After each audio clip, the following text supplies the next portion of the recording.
27వ అధ్యాయం అపోస్తలుల కార్యము 27వ అధ్యాయంలో నుండి మనము వాక్యమును ధ్యానం చేసుకుందాం. వాక్య అంశం ఏ శక్తి కానీ నీ పట్ల దేవుని ప్రణాళికను ఆపజాలదు. దేవుడు నీకు పట్ల కలిగి ఉన్న ప్రణాళిక, దేవుడు నీ పట్ల కలిగిన ఉద్దేశములను ఏ శక్తి ఈ లోకంలో ఆపలేదు. ఎలాంటి తుఫానులు కూడా దేవుడు నీ కొరకు సిద్ధము చేసిన ఆ ఏర్పాటును ఆపలేడు. వాక్యాంశం అనేక సార్లు మన జీవితంలో మనం చూస్తూ ఉంటాం. మన బ్రతుకులలో ఇది కావాలి అని మనం అనుకుంటాం, తుఫాన్లలో చిక్కేసుకొని ఇది జరగదు అన్న కాడికి మనం వెళ్ళిపోతూ ఉంటాం. కాబట్టి మర్చిపోవద్దుమా, దేవుడు నమ్మిన నీ పట్ల దేవునికి ఉద్దేశాలు, ప్లాన్స్ అనేవి దేవునికి ఉన్నాయి. అనేక సార్లు మనం బాధపడుతూ ఉంటాం, నన్ను పట్టించుకునే వారు లేరే, నా తల్లిదండ్రికి నా గురించి ఆలోచన లేదు, మా బంధువులకు నా గురించి ఆలోచన లేదు, నా గురించి ఎవరికి ప్లాన్స్ అనేవి నన్ను ఈ స్థాయిలో పెట్టాలని ఎవరికి ఆశ లేదు.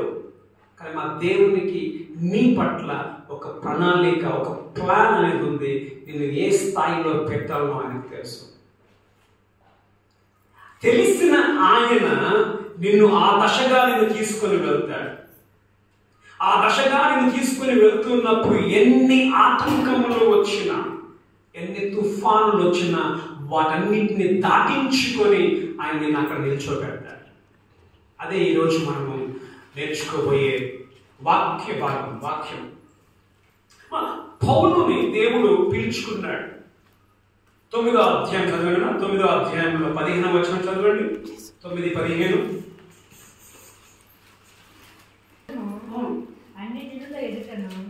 చాలా జాగ్రత్తగా గమనించండి. అన్య జనుల ఎదుటను, రాజుల ఎదుటను, ఇశ్రాయేలీయుల ఎదుటను, గమనించండి, నా నామము భరించుటకు నేను ఏర్పరచుకున్నాను. ఎవరిని ఏర్పరచుకున్నాను? పౌలుని ఏర్పరచుకున్నాను. ఎందుకు ఏర్పరచుకున్నాను? రాజుల ముందు నేను నిలబెడతాను. మనుషుల ముందర, ప్రజల ముందర నాకు సువార్తికునిగా, నన్ను గురించి బోధించువానిగా నేను పౌలును నిలబెడతాను. ఆయన దేవుడు ఎప్పుడు మనం నిలబెడతాను చెప్పండి. ఏ రోజైతే దేవుడు పౌలుని దర్శించాడో, ఏ రోజు పౌలు యేసు ప్రభుని సొంత రక్షకుడిగా అంగీకరించాడో ఆ రోజే ప్లాన్ చెప్తున్నాడు దేవుడు. ఏం ప్లాన్? ఇప్పుడే పోయింది, అయిపోయిందా? ఏం ప్లాన్? మనుషుల ముందు, రాజుల ముందు ఈయన నిల్చుంటాడు, నాకు చెప్తాడు. ఒక మాట, మనుషుల ముందు ప్రకటించడము సులువే, రాజుల ముందు ప్రకటించడం సులువమ్మా. ఎందుకు సులువు కాదు తెలుసా? నువ్వు రాజు దగ్గరికి పోవాలని నీకు అపాయింట్మెంట్ కావాలి. అపాయింట్మెంట్ లేకపోతే అంత సీన్ లేదు. రాజులకు పెద్దలే కలవడానికి కాదు. అలాంటిది పౌలు రాజు దగ్గర ఏ విధంగా నిల్చొని, చక్రవర్తుల దగ్గర ఏ విధంగా నిల్చొని ఆయన సువార్తను ప్రకటిస్తాడు. కానీ దేవుని ప్రణాళిక చూడండి, ఎంత గొప్ప ప్రణాళిక పౌలు పట్ల దేవునికి. దేవుడికి కూడా నీ పట్ల అసాధ్యమైన ఆలోచనలు దేవుడు కలిగి ఉన్నాడు. ఏ రోజు నుంచి దేవుడు అసాధ్యమైన ఆలోచన ఎప్పుడు వచ్చిన దేవునికి? నీవు నమ్మినప్పుడు దేవునికి నా బిడ్డ ఈ స్థితిలో ఉండాలి, నా బిడ్డ స్థితిలో ఇది జరగాలి అన్న ఆలోచన దేవునికి ఆనాడే నీ గుర్తులో వేసుకోవడం నమ్మిన రోజు, ఆ రోజే దేవునికి నీ పట్ల ప్రణాళిక, నేను ఉన్నత స్థాయిలో పెట్టాలని. తర్వాత మనం గమనిస్తే 22 అనుకుంటా, 22లో 11 చదవండి. క్షమించండి, తప్పు రాసుకుంది ఇక్కడ.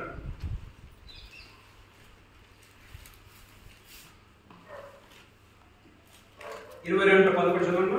ఆ వెలుగు యొక్క ప్రభావము వలన నేను చూడలేకపోయినందున నాతో కూడా ఉన్నవారు 23 చదువు 23:11. ఆ రాత్రి ప్రభువు అతని యొద్ద నిలిచింది. ఓకే, ఆ రాత్రి ప్రభువు పౌలు యొద్ద నిలిచింది. ఇక్కడ మనం గమనిస్తే పౌలుని సమాజ మందిరము వారు కొట్టారు, బాధ పెట్టారు. సువార్తను ప్రకటించిన దాన్ని బట్టి బాధపడి ఆ బాధలో పౌలు ఉన్నప్పుడు ఆ రాత్రి ప్రభువు పౌలు కనబడి చదవండి, ధైర్యముగా ఉండుము, యెరూషలేములో నన్ను గూర్చి నీవు యెరూషలేములో నా గురించి నువ్వు ఎలాగూ సాక్ష్యం చెప్పితివో అలాగున రోమాలో ఎవరుంటారమ్మా? చక్రవర్తి ఉంటాడు. ఎవరుంటారమ్మా? చక్రవర్తి. చక్రవర్తి కింద రాజులు ఉంటారు. ఏ రోజు వీళ్ళంతా రాజులు, కైసర్, చక్రవర్తి. దేవుడు అంటున్నాడు, ఆయన ప్రజల దగ్గర వాక్యం నిమిత్తము బాధపడి ఇబ్బంది పడి తన్నులు తిన్నప్పుడు దేవుడు రాత్రి కూడా ధైర్యంగా ఉండు, నువ్వు ఎక్కడ చెప్పాలి నా గురించి సాక్ష్యము? ఎక్కడ చెప్పాలన్నా? రోమాలో నువ్వు నా గురించి సాక్ష్యం చెప్పాలి. రోమాలో ఉన్నారు చక్రవర్తి. తర్వాత మనం చూస్తున్నాం 25వ అధ్యాయము 9-12 చదవండి. 25లో 9-12, 9-10-12. అయితే ఫెస్తు, మనం ముగ్గురు చూస్తాం ఇక్కడ. ఫెస్తు, తర్వాత అగ్రిపా, తర్వాత ఇంకేంటంటే ఆగస్ట్. ఓకే, ఫెస్తు యూదుల చేత ఫెస్తు యూదుల చేత ఈయన అధికారి. గమనించండి, గవర్నర్. కారణం ఏమైందంటే పౌలు అక్కడ యెరూషలేములో, కైసరులో ఆయన సువార్తను ప్రకటిస్తున్నప్పుడు మందిరంలోకి వెళ్ళినప్పుడు మందిరంలో పౌలుని అటాక్ చేస్తారు. మందిరంలో పౌలుని అటాక్ చేసినప్పుడు పౌలుని చంపాలనుకుంటారు యూదులు. చంపాలనుకున్నప్పుడు రోమా ఎవరు అంటే కమాండర్ పౌలుని విడిపిస్తాడు. పౌలుని విడిపించిన తర్వాత ఆయన చట్టాలు పౌలుని కొట్టడానికి అనుకున్నప్పుడు పౌలు అంటే నేను రోమా సిటిజన్షిప్ కలిగిన వాడిని, అంటే రోమా పౌరసత్వం నేను కలిగిన వాడిని అన్నప్పుడు ఆయనని గవర్నర్ దగ్గర తీసుకొని వెళ్తారు. గవర్నర్ దగ్గరికి. ఎందుకంటే గమనించండి, రోమా సిటిజన్షిప్ ఎవరికి ఉందంటే పౌలుకు ఉంది. రోమా పౌరసత్వం రోమా పౌరసత్వం ఉంది కాబట్టి ఆయనకి యూదుడుగా పుట్టాడు. ఆయనకి ఏముందమ్మా? రోమా పౌరసత్వం ఉంది కాబట్టి, సిటిజన్షిప్ ఆఫ్ రోమ్ ఉంది కాబట్టి ఆయనకి ప్రత్యేకమైన వసతులు ఉంటాయి, ప్రత్యేకమైన వాటిని ఏమంటారు ప్రివిలేజెస్ ఉంటాయి, ఆధిక్యతలు ఉంటాయి. ఎలాంటి ఆధిక్యతలు అంటే సరి అయిన పద్ధతిలో వాళ్ళకి సరైన పద్ధతిలో వాళ్ళ జడ్జిమెంట్ జరగాలి, తీర్పు జరగాలి. ఇప్పుడు రోమా సిటిజన్షిప్ లేని వారిని ఎట్లా కొట్టినా ఎట్లా చంపినా పెద్ద పట్టించుకోవద్దు రోమన్ గవర్నమెంట్.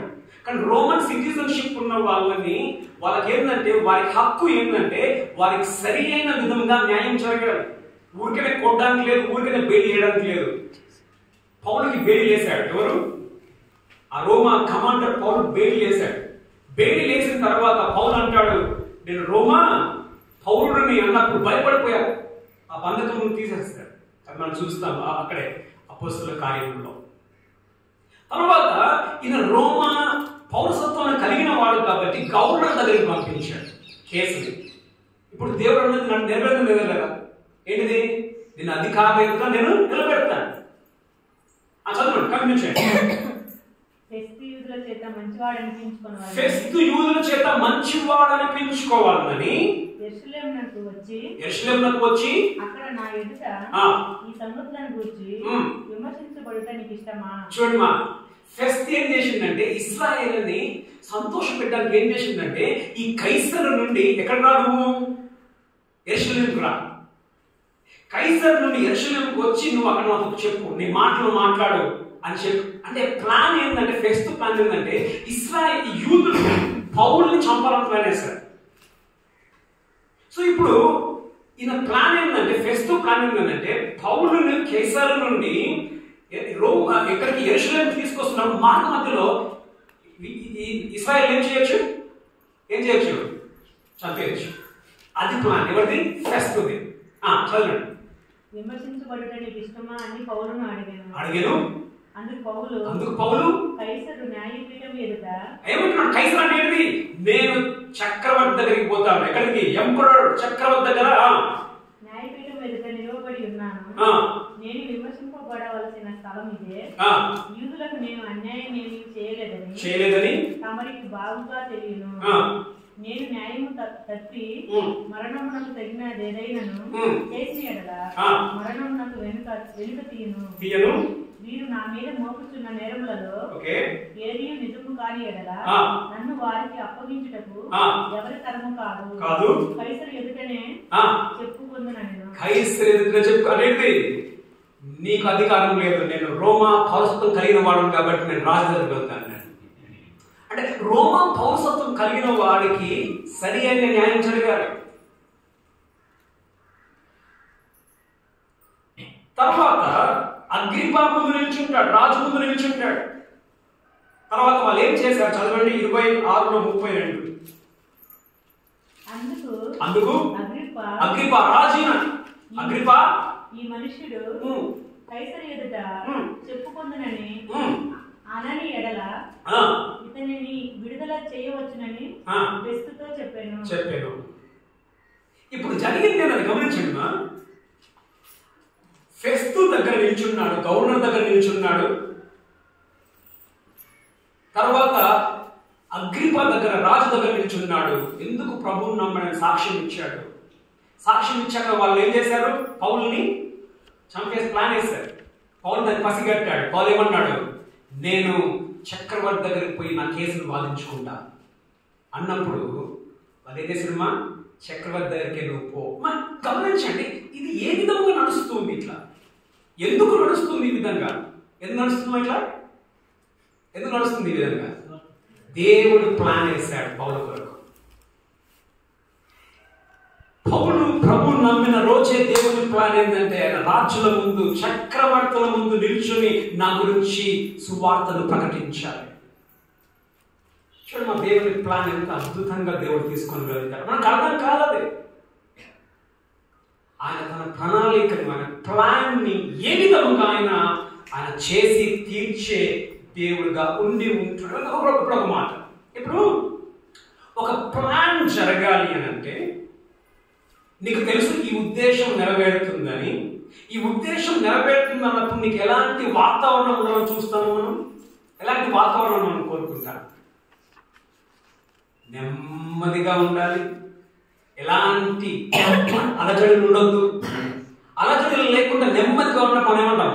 ఇది ప్రభు చిత్తం, ఇది దేవుని చిత్తం కాబట్టి అంత నెమ్మదిగా జరిగింది. అదే నెమ్మది లేకపోతే, ఒకవేళ ప్రతికూల పరిస్థితులు ఎదురైతే మనం ఏమంటాం? ఇది దేవుని చిత్తం కాదేమో, దేవుని చిత్తం కాదేమో, అందుకే ఇంతమంది నాకేం చేస్తున్నారు, వ్యతిరేకంగా మాట్లాడుతూ ఉన్నారు, ఇన్ని అడ్డంకులు వస్తూ ఉన్నాయి, మనం చాలా ఫిక్స్ అయిపోతాం. దేవుని చిత్తం కాదేమో, దేవుడు జరిగించలేమో అని మనం ఫిక్స్ అయిపోతాం. మీకు మనం గమనిస్తే ఈ 27వ అధ్యాయం మొదటి వచనం 27:1 మేము ఓడ ఎక్కి ఇప్పుడు ప్రయాణం స్టార్ట్ అయింది. ఎక్కడి నుండి? కైసరు నుండి ఓడ ఎక్కి ఇటలీ వెళ్ళవలనని నిర్ణయమైన ఇటలీ, రోమ్. ఓకేమా? రోమ్, ఇటలీ మనం చూస్తాం. రాజధాని ఇటలీ, ఇటలీ రాజధాని. ఇటలీకి వెళ్ళాలని మా ఓడ సిద్ధమైపోయింది. ఇప్పుడేంటిది? ఆ యొక్క లక్ష్యము దగ్గరికి ఆ ఓడ ప్రయాణమై వెళ్తూ ఉంటున్నట్టుగా మనం చూస్తాం. 27వ అధ్యాయంలో మనం చూస్తే దగ్గర మనకి 18 స్థలాలు మనకు కనిపిస్తాయి. పౌలు ఓడలో ఆయనతో పాటు దగ్గర చాలా మంది బందీలు కూడా ఉన్నారు ఆయనతో పాటు, ప్రిజనర్స్. జైల్లో అంటే పెట్టడానికి చాలా మంది ఖైదీలు కూడా ఆ ఓడలో ఉంటూ ఉన్నారు. తర్వాత ఇంకేమంటారు? ఓడ నడిపించేవారు, తర్వాత కమాండర్ అంటే ఎవరు? శతాధిపతి కదా. వీళ్ళంతా ఆ ఓడలో ఉన్నారు. ఇప్పుడు ఓడ ప్రయాణమై వెళ్తుంది. ఎక్కడికి వెళ్తుంది? రోమ్కు వెళ్తుంది. రోమ్కి ఎక్కడికి వెళ్తుంది? పౌలు చక్రవర్తి దగ్గర నిల్చోవాలంటే ఇప్పుడు ఏం జరగబోతుంది? దేవుని చిత్తం అనేది నెరవేరబోతూ ఉంది. పోతుందా? ఇంకొంచెం సమయం అయితే ఏమవుతుంది? దేవుడు అప్పుడు చెప్పింది చక్రవర్తి దగ్గర నిలబెడతానని చెప్పింది కొన్ని దినాలలో నెరవేరబోతా ఉంది. ఇప్పుడు జరిగింది ఏంటిది అని మనం చూస్తే మనం 4వ వచనం, అక్కడి నుండి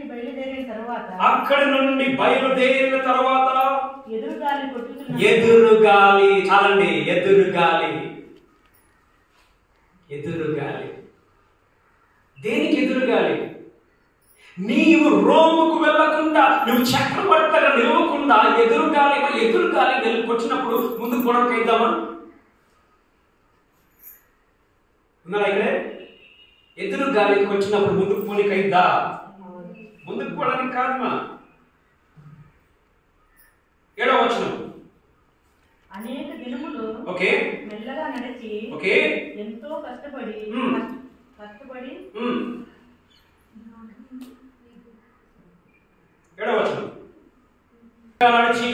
కష్టపడి నిద్దుకు ఎదురుగా వచ్చినప్పుడు గాలి మమ్మును పోనీయకున్నందున గాలి పోనీయకుందున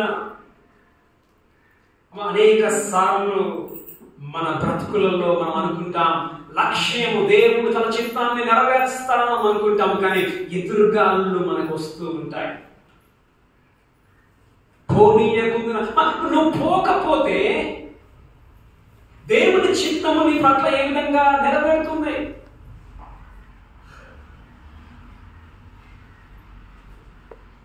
అనేక సార్లు మనం అంటాం ఏంటంటే నా బ్రతుకుకి అన్నీ అడ్డంకులే అంటమానమా? నా బ్రతుక్కి కాంట్రాక్ట్, నా బ్రతుక్కి అన్ని అడ్డంకులే. నా బ్రతుకు ఇంకా ముందుకు పోదు.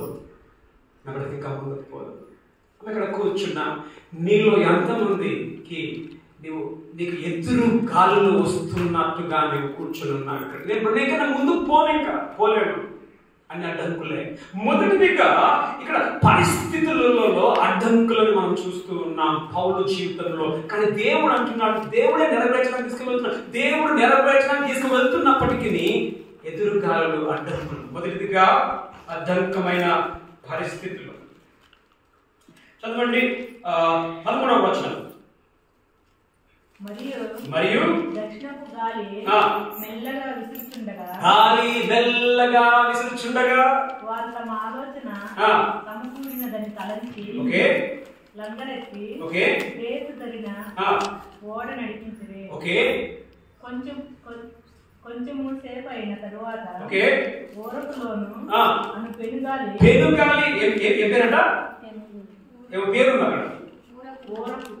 ఓరకు పెనుగాలి. మనం కొన్ని ఇప్పుడు తుఫాన్లో కొన్ని పేరు పెడతాం కదా, ఏమేమి పేర్లు పెడతారు? కొన్ని తుఫాన్ల పేర్లు ఉన్నాయి కదా, కొన్ని తుఫాన్లకు మన పేరు చూస్తూ ఉంటాం అమ్మా. సరే, ఏదో పేరు చూడమ్మా. అంటే ఎందుకు పేర్లు పెడతారంటే ఆ తుఫాను అంత బలంగా ఉంటుంది కాబట్టి ఆ తుఫాన్లకు మనం పేరు పెడతాం. అక్కడ ఒక పేరు తుఫాన్కి ఏం పేరు? మనం చదవండి. ఏం పేరు? ఓరకులో అనే తుఫాను. గమనించండి, మా సముద్రం మీద తుఫాన్ వస్తే ఎంత భయంకరంగా ఉంటుంది మా పోవడానికి. మొదట మనం చూస్తే ఆ ఓరకులో తుఫాను పెనుగాలి. చూడండి, పెనుగాలి అంట. మొదట గాలిని మనం చూసాము, ఇప్పుడు పెనుగాలి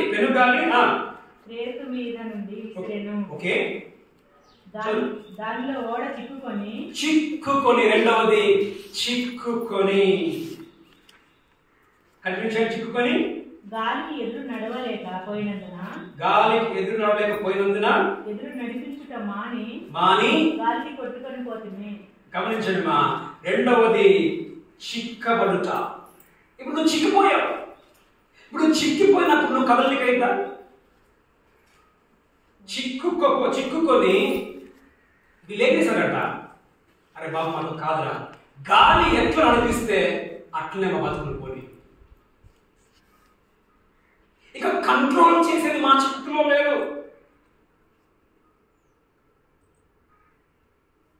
ఇప్పుడు మేము కంట్రోల్ చేయలేము కాబట్టి ఇప్పుడు మేమేం చేయాలి? దాని కంట్రోల్లోకి మమ్మల్ని మేము అప్పగించుకుంటున్నాం.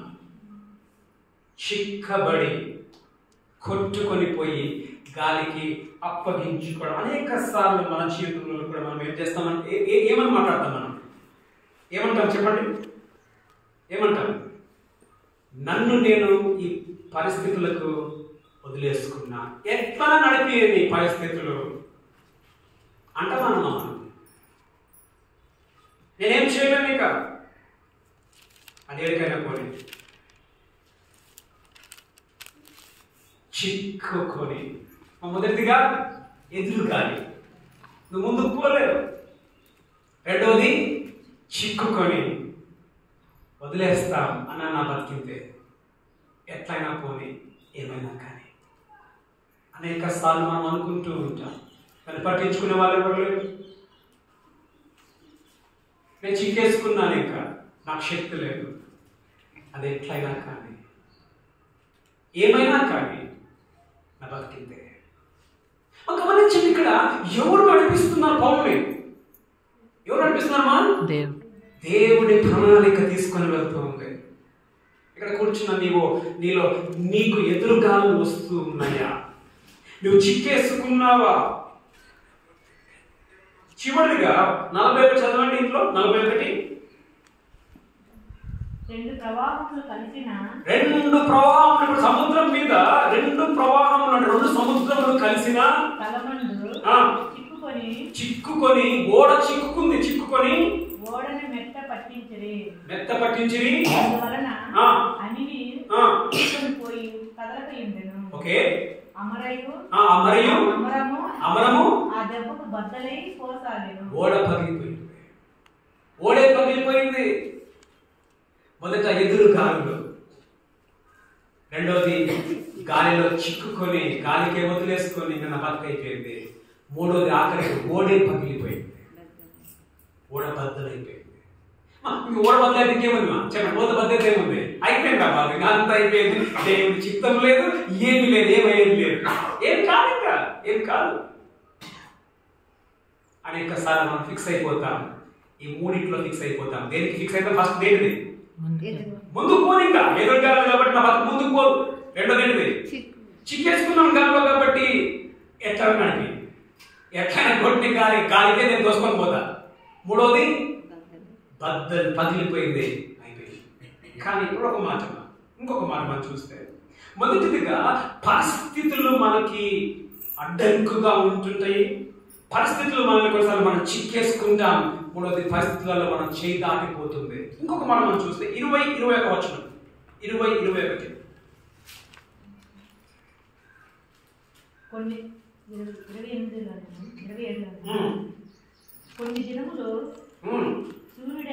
కొన్ని దినములు సూర్యుడైనను నక్షత్రములైనను కనబడక పెద్ద గాలి మా మీద కొట్టినందున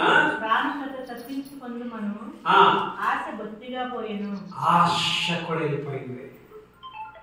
ఏం ఆశ పోయింది? బ్రతుకు మీద ఆశ.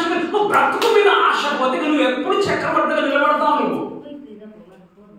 నువ్వు బ్రతకకపోతే దేవుని చిత్తము నువ్వు చక్రవర్తిగా నిలబడాలనేది ఏ విధముగా అది నెరవేరుతుంది? పౌలు అంటున్నాడు, బొత్తిగా పోయింది, ఆశ బొత్తిగా పోయింది. గమనించండి, కొన్ని మాటలు మనం చాలా బాధకరమైన మాటలు మనం వింటాం. సూర్యుడు కనబడలేదు, నక్షత్రములు కనబడలేదు, మబ్బు వాతావరణం, కింద మబ్బే, గాలి భయంకరమైన గాలి, పైన మబ్బులే. మామూలుగా మనం భూమి మీద ఉన్నప్పుడే మనకు బెజారైనప్పుడు మబ్బు ఉందనుకో ఏం చేస్తాం మనం?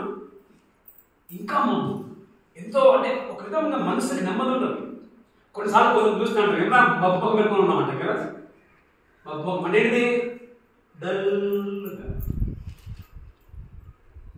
ఇప్పుడు ఇలాంటి పరిస్థితుల్లో పౌలు అంటున్నాడు, మేము బ్రతుకుతామన్న ఆశ కూడా వెళ్ళిపోయింది కదా. కొన్ని సందర్భాలలో మనం సైకలాజికల్ గా అంటే మానసికంగా మనం ఫిక్స్ అయిపోతాం. ఏం తెలుసా?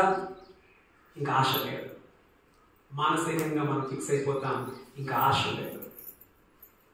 ఇక్కడ నువ్వు కూర్చుని ఉన్నావా ఫిక్స్ అయిపోయి మానసికంగా, ఇక నాకు ఆశ లేదు, ఇక ఇది నెరవేరలే.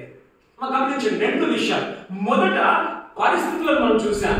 ఎలాంటి పరిస్థితులు? మనం ఎదురుగాలు చిక్కుకొనిపోవడము, మూడవది వీరి బద్దలైపోవడము. ఇవన్నీ బయట నుంచి వచ్చినవి, ఇవన్నీ బయట నుంచి వచ్చిన పరిస్థితులు. ఇప్పుడు రెండవది, ఇది మేము బ్రతుకుతామన్న ఆశ బొత్తిగా లేదన్నది ఏంటిదిమా? ఇది లోపల నుంచి వచ్చింది. ఇది మానసికమైనది. మానసికముగా ఫిక్స్ అయిపోవడము ఏంటిది? ఇక ఆశ లేదు. ఇక్కడ ఆశ లేదు. మొదట బయట నుంచి వచ్చిన ప్రెషర్, రెండోది లోపల నుండి వచ్చిన ప్రెషర్ గా ఉన్నట్టుగా మనం చూస్తూ ఉంటున్నాం. ఇప్పుడు ఒక మాట, దీనికి కారణం ఎవరు? దీనికి కారణం ఈ తుఫానులో చిక్కుకొని ఈ 25 దినములు చిక్కుకొని ఇంత కష్టపడడానికి కారణం ఏమిటి అని మనం చూస్తామో మీరు తల చదువుకోండి. 9 నుండి మనము ఈ 12 వచనములలో మనం చూస్తే పౌలు చెప్పాడు. చదవండి 9, 10 ఫాస్ట్ గా. చాలా కాలమైన తరువాత ఓకే, ఉపవాస దినం కూడా ఓకే, అప్పటికి గతించినందున ప్రయాణం చేయట అపాయకరమై ఉండెను. ప్రయాణం అపాయకరంగా ఉండెను. అప్పుడు పౌలు, అయ్యలారా, ఈ ప్రయాణం వలన సరుకులకును ఓడకును మాత్రమే కాక మన ప్రాణములకు కూడా హానియు బహు నష్టము కలుగునట్లు నాకు తోచుతున్నదని చెప్పి వారిని హెచ్చరించెను. పౌలు చెప్పిండు, ప్రయాణం అనుకోండి, ఈ టైం మంచిది కాదు, ఇది శీతాకాలం, వాతావరణం బాగుండదని హెచ్చరించాడు. చదవండి. అయిన శతాధిపతి పౌలు చెప్పినది నమ్మక నావికుడును ఓడ యజమానుడును చెప్పినదే నమ్మెను. మరియు శీతాకాలం గడుపుటకు ఆ రేవు అనుకూలమైనది కానందున అక్కడ నుండి బయలుదేరి ఒకవేళ శక్యమైతే కింషీపునకు చేరి అక్కడ శీతాకాలం గడపవలనని ఎక్కువ మంది ఆలోచన చెప్పిరి. అది నైరుతి వాయు దిక్కుల తట్టునున్న. సరే, ఇక్కడ మనం చూస్తే తర్వాత ఇక పౌలు ఏం చెప్పినమా? వెళ్ళొద్దు, వాతావరణం బాగుండదని చెప్పి అన్నాడు. కానీ వాళ్ళు పౌలు మాట వినరా? పౌలు మాట వినలా. ఈ పరిస్థితికి కారణం ఏంటంటే చెప్పిన మాటను వినకపోవడం. అనేక సార్లు అనేకులు మనకు చెప్తూ ఉంటారు, బాబు ఇది కాదురా దారి, ఈ దారిలో పో, చెప్పరా. మనం ఏం చేస్తాం? నాకు అంతా తెలుసులే, అంతా తెలుసులే అంటే కష్టం ఎవరికి? ఇక్కడ మనం చూస్తే చెప్పిన పౌలు కూడా కష్టమే వచ్చింది. మాట వినని వాళ్ళకి బాధే, చెప్పిన వాళ్ళకి బాధే, అందులో ఉన్న వాళ్ళందరికీ కష్టమే, అందరికి బాధనే కదా. కొన్ని సందర్భాలలో మనం ఏం చేయాలన్నా, కొందరి మాటలు మనం తీసుకోవాలి.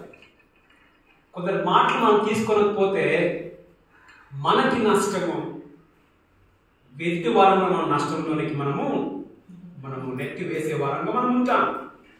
ఇప్పుడు ఒక మాట, మరి దేవుడు ఏం చేస్తూ ఉన్నాడు?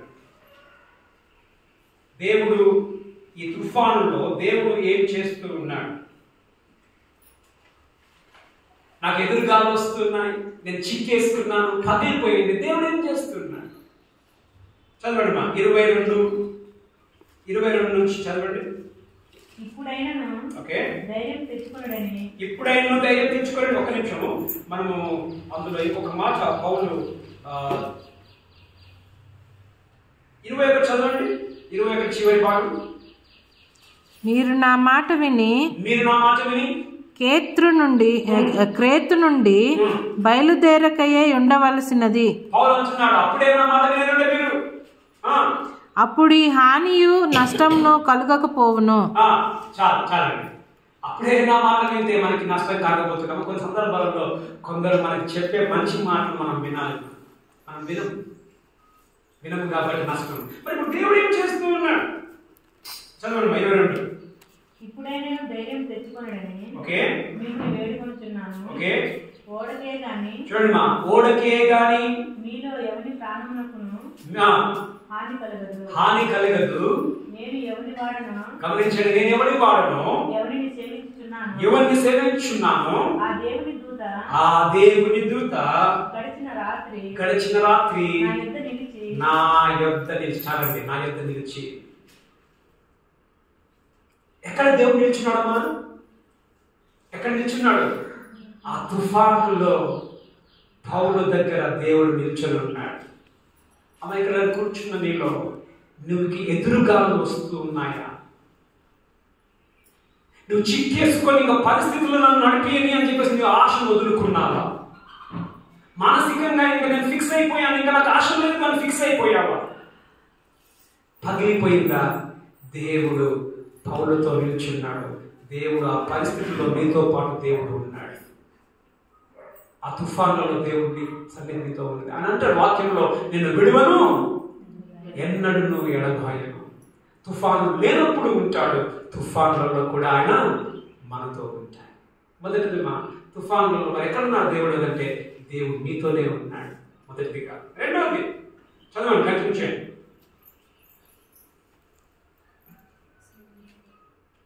ఇప్పుడైనా ధైర్యం తెచ్చుకొనడని మిమ్మల్ని వేడుకొనుచున్నాను. నా యొద్ద నిలిచి భయపడకుము. దేవుడు ఏం చెప్తున్నాడమ్మా పౌలుతోటి? భయపడకు. మొదటిది దేవుని సన్నిధి, రెండోది దేవుని వాక్యం. ఏమని వాక్యం? నువ్వు భయపడకు. మా అనేక సందర్భాలలో మనం ఇలాంటి తుఫాన్లలో ఉన్నప్పుడు మీకు ఎప్పుడైనా మీకు ఇది అనిపించిందామా? ఏమని? భయపడకు, దేవుడు చూసుకుంటున్నాను. ఎప్పుడు అనిపించిందా మీకు? ఎంతమంది కనిపించిందా? అనిపించిందా? అనిపిస్తుంది కదా. కారణం ఏంటిమా? దేవుడితో మాట్లాడుతున్నాడు. అలాంటి తుఫాన్లలో మొదట మర్చిపోతూ దేవుని సన్నిధి ఆ తుఫాన్లో ఉంది. రెండోది దేవుని వాక్యము ఆ తుఫాన్లలో ఉంది. ఏమని వాక్యం? భయపడకు, నువ్వు భయపడకు. ఎంత ధైర్యం ఆ తుఫాన్లలో! దేవుని మాట. మూడవది కంటిన్యూ చేయండి. 24 ఒక చదువు కంటిన్యూ చేయండి. నీవు కైసరి ఎదుట నిలువవలసి ఉన్నది. సూపర్. ఎప్పుడు చెప్పిన మనం ఇది 9వ అధ్యాయంలో పౌలు యేసు ప్రభు నమ్మినప్పుడే చెప్పాడు నువ్వు చక్రవర్తి ముందు నిలబడతావని. ఇప్పుడు తుఫానులలో కూడా యేసు ప్రభు చెప్తున్నాడు నేను చెప్పిన మాటని నెరవేరుస్తాను. ఎప్పుడు చెప్తున్నాడు దేవుడు? తుఫాను వెల్పర్ చెప్తున్నాడా? తుఫాను ఉన్నప్పుడు చెప్తున్నాడా? తుఫాన్లో ఉన్నప్పుడు కూడా దేవుడు చెప్తున్నాడు ఖచ్చితంగా నెరవేరుతుంది. ఏం నెరవేరుతుంది? నా ప్లాన్ నీ పట్ల ఏమైతే ఉందో ఆ ప్లాన్ లో ఈ తుఫాను కూడా నా ప్లాన్ ని ఆపలేదు. నేను తీసుకొని వెళ్తాను. గమనించండి, నువ్వు ఎలాంటి ఇబ్బందుల్లో నువ్వు ఉన్నావో నీకు తెలుసు. కానీ దేవుడు నిన్ను వదిలిపెట్టే దేవుడు కాదు. దేవుని వాక్యం మనతోనే ఉంటుంది. ఖచ్చితంగా దేవుడు తను అనుకున్నది చేసి తీరుతాడు.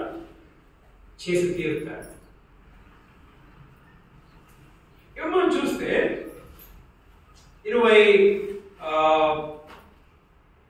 28లో మనం చూస్తే అది పగిలిపోయిన తర్వాత కూడా మనం చూస్తాం వాళ్ళు ఈదుకుంటూ వాళ్ళు వెళ్ళిపోయారు. ఈదుకుంటూ వెళ్ళిన తర్వాత వాళ్ళు రోమ్లోనికి వాళ్ళు వెళ్ళినట్టుగా మనం చూస్తాం. 28లో 16 చదవండి. 28లో 16. మేము రోమాకి వచ్చినప్పుడు చాలండి. ఇప్పుడు పౌలు వచ్చినా లేదా రోమాకి? మనం చూస్తాం తర్వాత. అఫ్కోర్స్ బైబిల్లో రాసలేదు. పౌలు కైసరుడు ముందు, అంటే ఎవరి ముందు? చక్రవర్తి ముందు నిలిచినట్టు మనకు బైబిల్లో లేదు. కానీ పౌలు రోమాలోనే ఉంటూ సువార్తను ప్రకటిస్తూ చక్రవర్తికి తన యొక్క వాదనను వినిపించిన తర్వాత పౌలుని అక్కడే ఇక కోసేస్తాడు.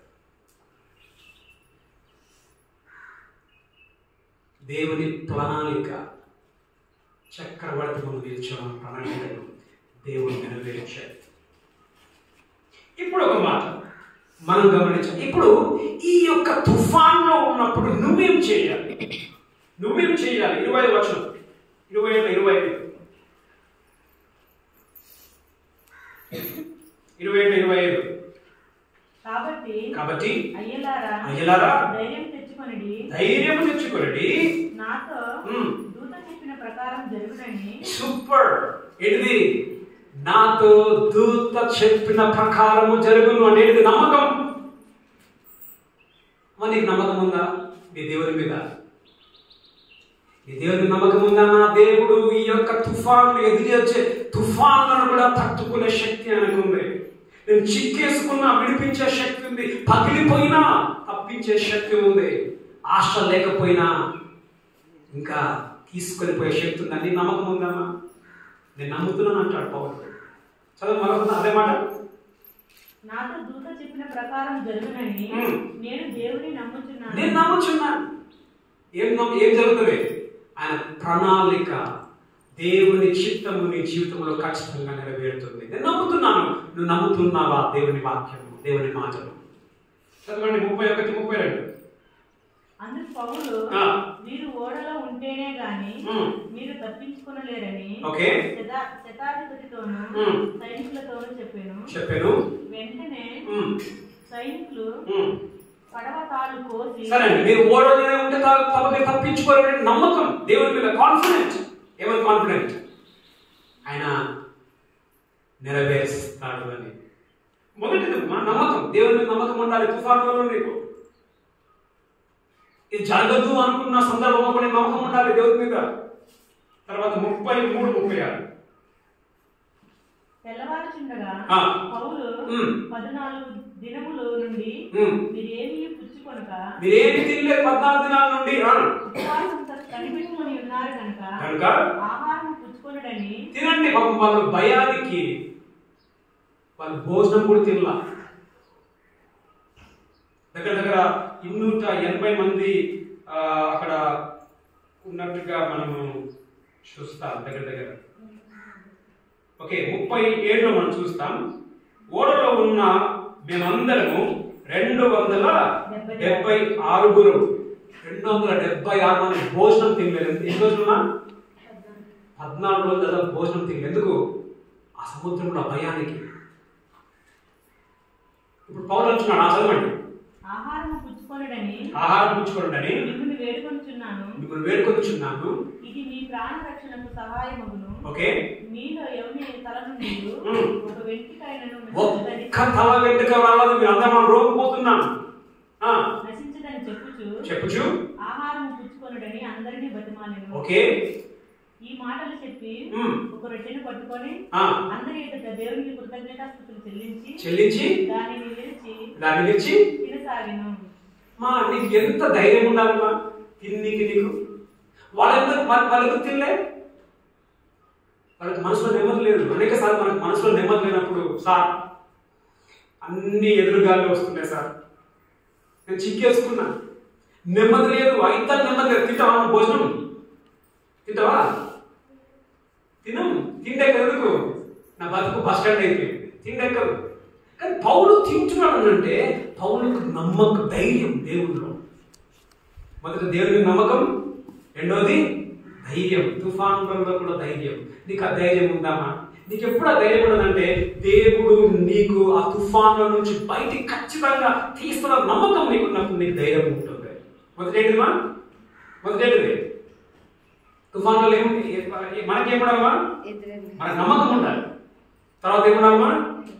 ధైర్యం కూడా మనకు ఉండాలి. చివరికి ఒక మాట ఏముండాలి? సాధారణాన్ని చేయం. ఏముండాలి? చదవండి 25-26. ఓకే 24లో చదవండి 24-25. ఓకే, కాబట్టి అయ్యలారా ధైర్యం తీసుకోండి. నాతో దూత చెప్పిన ప్రకారం జరుగుతూ నేను దేవుని నమ్ముచున్నాను. ఓకే, అయినను దూత చెప్పినట్లు జరుగుతుంది. ఏం జరుగుతుంది?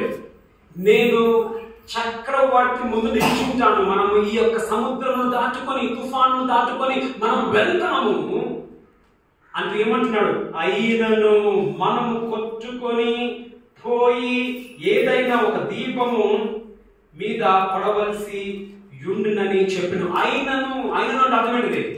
మనము చేసే ప్రయత్నం మనం చేయాలి. అయినను అంటే చాలా సమయం ఏం చేస్తుంది సార్ సార్ వదిలే సార్ అంత దేవుడు చేసుకుని నువ్వు ఇంట్లో కూర్చుంటే ఇప్పుడు నీకు ఉద్యోగం కావాలమ్మా, చదివిను ఇంట్లో కూర్చొని దేవుడు చూసుకుంటున్నాంటే ఇప్పుడు నీకు పెళ్లి కావాలా, దేవుడే చేసుకుని దేవుడే చూసుకుని ఇంట్లో కూర్చుంటే నీ ప్రయత్నం నువ్వు చేయకపోతే అది మంచి వచ్చాడు. నీ ప్రయత్నం నుంచి నీ శక్తిని మన శక్తిని చూపించు. మిగతా దేవుడు పోతే పౌలు అన్నాడు ఖచ్చితంగా 20 వర్షంలో 25లో అన్నాడు, అదేమన్నాడు, దేవుడు నమ్ముచున్నాను, ఆయన చెప్పినట్లు జరుగుతుంది అని అంటూనే ఆయనను అంటేమా నీ బాధ్యత కూడా ఉంది. అనేక సార్లు మనం వదిలేస్తాం. నేను వదిలేస్తాం, మన బాధ్యతను వదిలేస్తాం. నువ్వు చేయాల్సింది నువ్వు చేయి, దేవుడు చేయాల్సింది దేవుడు చేస్తాడు. ఇప్పుడు ఇక్కడ వరకు మనం విన్నాం.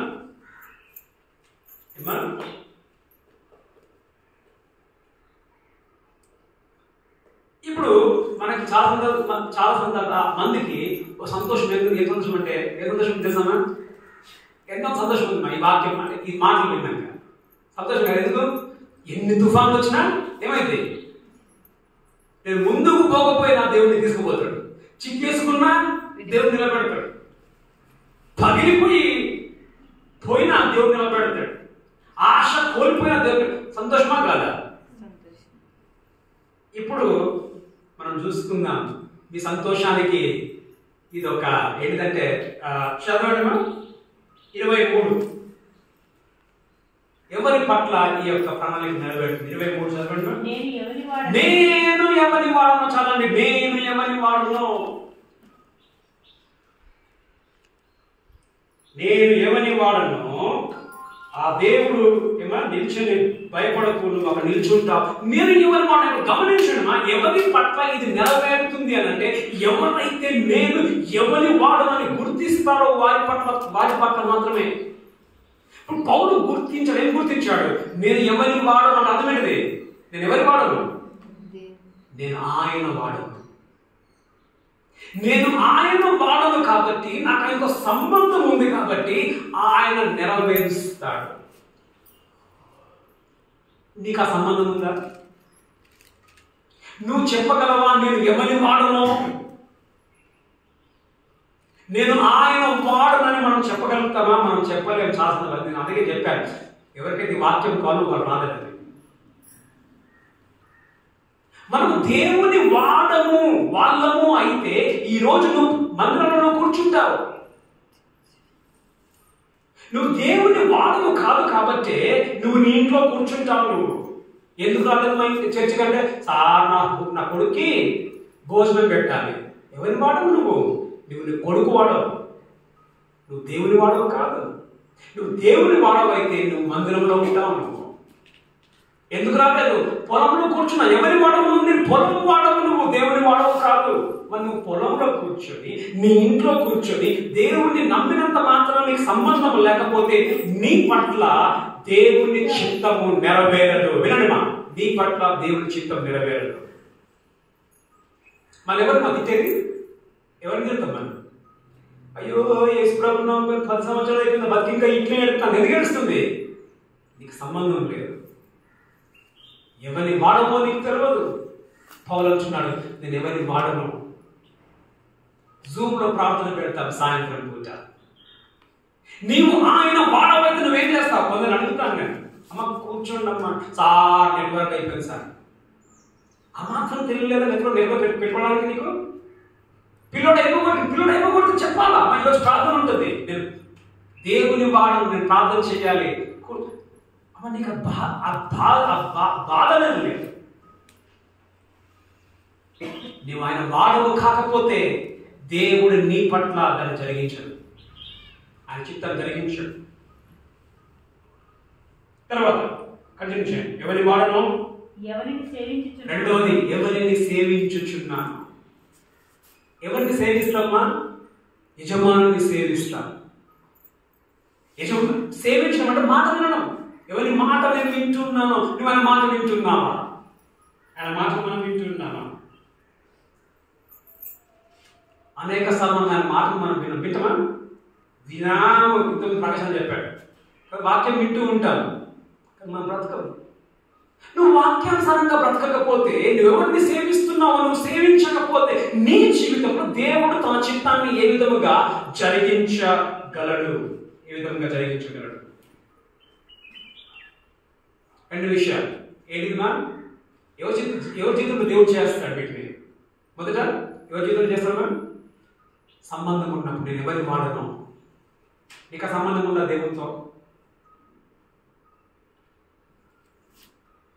నీకు తెలుసా నువ్వు ఎవరికి చెందిన వాడవు? నేను ఎవరిని వాడను. తర్వాత ఎవరిని సేవించుచున్నా అని మాటను మనం వింటున్నామా? నువ్వు ఆయన మాటను విన్నప్పుడు, నీకు ఆయనతో సంబంధం ఉన్నప్పుడు, దేవుడు ఏ తుఫాను కూడా, ఏ శక్తి కూడా, ఎంత కష్టమైన శక్తులు నీకు ఎదురుగా వచ్చినా కూడా అవి దేవుని చిత్తాన్ని నెరవేర్చకుండా అవి ఆపలేవు.